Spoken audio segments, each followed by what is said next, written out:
narito na naman tayo para sa isang napaka-sweet, nakakapanabik at sobrang trending na love story nila Kalingap Jomar at Carla. Ay aking makilala. Para sa pagpapatuloy ng ating love story ay sa video na ito ay talaga namang nakakakilig ang kanilang mga encounters, at dito nga ay biglang napasorry na naman si Kalingap Jomar na dahil may nagawa siyang hindi dapat at hindi niya naman sinasadya kay Ate Carla, ngunit yan ay malalaman pa natin mamaya. Dahil ngayon nga ay pagkatapos lamang nila sa kanilang photoshoot na talaga namang nag-trending ang kanilang mga pictures sa Facebook, at dahil para mag-celebrate at dahil medyo pagod na nga sila kinagabihan, sila ay kuwain muna at uminom ng mga drinks pampawala ng pagod, at dito nga nagawa na ni Kalingap Jomar ang kanyang hindi dapat ginawa.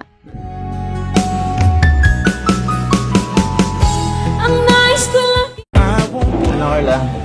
Busog ka na? Nakain na tayo, ano? Yan na kasi, alam kong sobrang gutom ka na. Grabe, no? Ang ganda mo ngayon. Ay, sorry.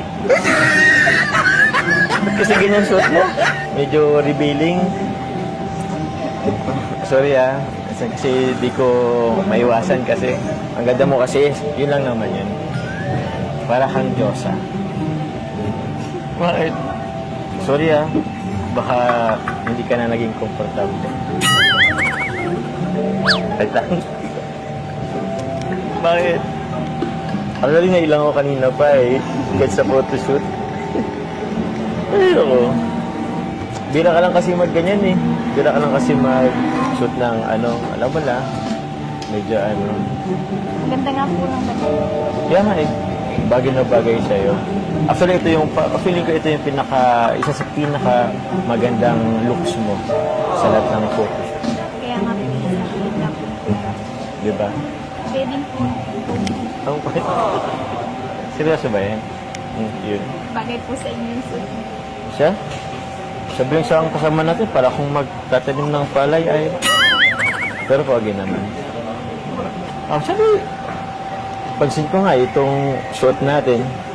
Alam mo, Kung ano ako'y tanggap mo na, hindi ka rin napakaganda rin talaga kasi ni Ate Carla noong araw na yon, at ngayon lamang siya nagsuot ng ganong damit, kaya naman siguro ay hindi talaga may iwasan yon. At kahit naman ganon ay syempre nagsorry din naman si Kalingap Jomar. actually, pansin ko nga itong suot natin.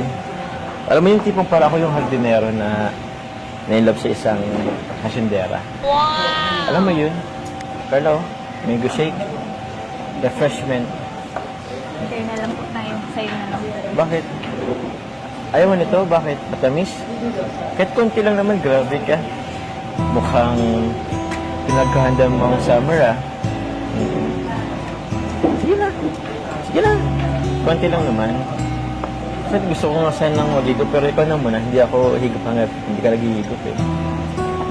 Ha? Kahit ano lang. Sarap, diba? Huh?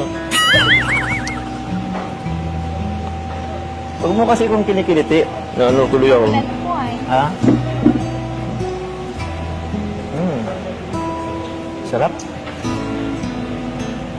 Oh, so, sharing is caring.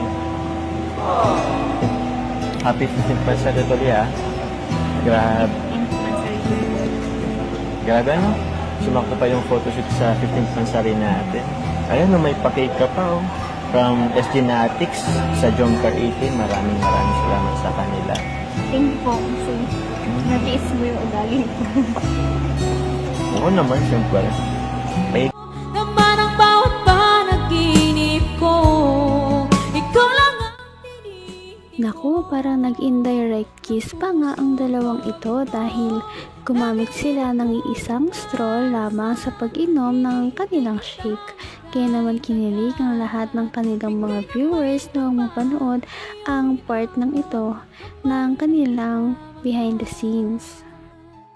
Dati naman na yun, ngayon naman kahit pa paano nag-improve na.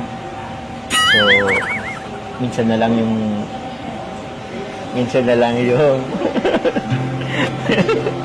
wala. Ganun naman talaga ang tao eh. Hindi naman sa lahat ng oras, okay tayo. So, at least ngayon, nabawasan nyo yung pagiging mas sungit. Di naman. Kasama na talaga yun. And accepted naman na yun. Sanay naman na ako, parang ikaw naman. Kunting araw na lang, birthday mo na. Excited ka ba sa birthday mo?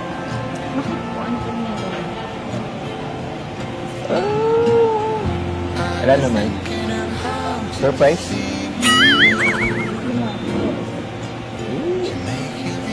Kung sasabihin ko sa'yo, hindi na surprise yun. Surprise na lang. Tsaka po pala sa birthday ko po, at saka po sa bahay. Sa inyo, sa Tarong? Kaya nga pala, isip ako. Alam mo yung practice tayo ng sayaw? Oo, kasi sa birthday mo, alam mo naman si Kuya Ramo minsan. Bigla-bigla na lang. Baka minsan pasayawin agad tayo. Hindi tayo prepare. Tulad nung naalala mo yung last birthday mo sa Kalingap? Katulang kaming sumayaw. Hanggang wakas ay tayo ng dalawa.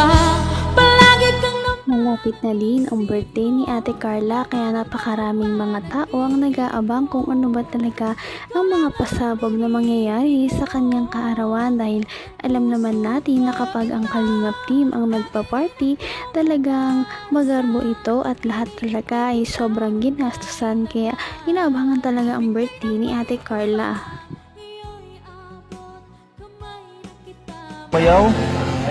Wala, hindi ako na-prepared. Para kami nagkakalat nun eh. Para kaming tanga. Hindi mo lang ako memorize masyado kasi nga biglaan lang din naman. Kaya yun, ayoko nang maulit yun. Tsaka, this time, gusto ko naman kasama ka. Sayaw. Payag ka na? Sayaw tayo? basta yung madali lang po. Madali, oo naman. Basic na basic. Buti na, pumayag ka. Alam mo naman si Kuya Rab mo, bigla-bigla na lang na-surprise yung event. Kung kailan oras na, saka lang nagsasabi. Hindi po, practice na. Gusto yan ha? O yan, ayos. Yun. Wala na yung ayawan ha? Practice na tayo. Sorry po. sorry. Thank you po pala sa John Par 18 Anonymous sponsor of USA. Ayan, basta po nila yung pagkain natin ngayon. Thank you so much po sa inyo. So kasama pa rin po natin lahat, pati yung team ng ALM. Tama pa rin po natin. Kain muna po tayo. Itong na si Carla, napagod yun. So ayun mga kalingap, may video game po tayo si Carla and Papa Joms since 15th month po nila ito. Ayan o, sino naghanda nito? Grabe naman talaga mga sponsors ng Kalingap Jomar at Ate Carla Love Team dahil lahat na lang talaga ng mga okasyon ay talagang ginagastos nila para lamang ma-feel ng Jomcar na maraming sumusuporta sa kanila at maraming nanonood. At dahil nga dyan, mapapanood na natin sa ating susunod na video ang kanilang mga next na kilig moments. Patindi na ng patindi ang mga pangyayari sa kanilang love story. Kaya naman sobrang dami talaga ang kinikilig sa kanilang love story at palaging nag-aabang. Kaya naman sana ay magkatuluyan din ang dalawang ito, si Ate Carla at Kalingap Jomar. Sana din ay patuloy natin silang subaybayan at suportahan para magpatuloy pa ang kanilang love team. Paniguradong hindi lamang ito ang ating aabangan dahil marami pang mga susunod na kilig moments na mangyayari sa kanilang dalawa. Yun lamang at maraming salamat sa panonood. Bye!